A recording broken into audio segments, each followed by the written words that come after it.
سگی که طعمه او استخوان است، سگی که طعمه او استخوان است، به جان و دل محب خاندان است. یک سگی که ای بنده خدا تو ملایمی گوشت تو میخوری،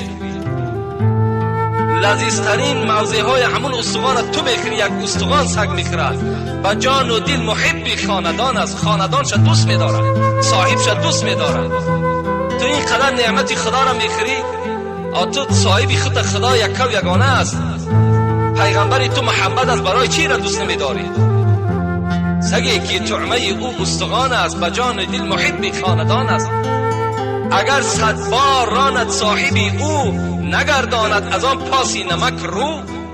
100 بار از خانه پیشش میکنی نمی رود.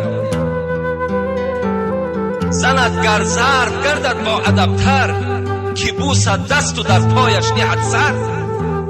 میزنی سگه با یک استخوانی که در پیشش میپرتویم، میزنیمش، لطو کوبش میکنیم، باز چکار میکند؟ خودش حلقه میزنه در پیش صاحبش، های صاحبش بوسه میکنه.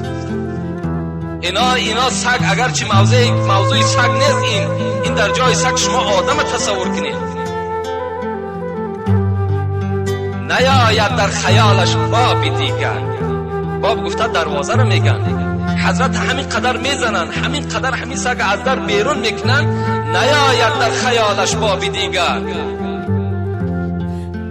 رود حلقه زند گشته بران در، نگردد دل خنک از راندنی آن. روان است از پسی او کرده افغان. چرا تو قدر نعمت ها ندانی، به قدر استخوان سگ ندانی؟ ما و شما را خطاب میکند مولوی، ای ناکسا، ای بدبختا، ای کسانی که شما محبت خدا پیغمبر را ندارین، این قدر نعمت خدا را میخورین، قد همون سگ نمیشین، برابر همون سگ نمیشین که یک نعمت پستری نمیخورد، استخوان خالی را میخورد. اینقدر خاندانش دوست میدارد، صاحبش اینقدر دوست میدارد، با زدن و با کفتن صاحبش ملال نمیشود. نیاید در خیالش باب دیگر، در خیالش هیچ باب دیگر نمیآید. امروز ما و شما گرسنه ماندیم، در حال دینهای دیگر را سراغ کردید.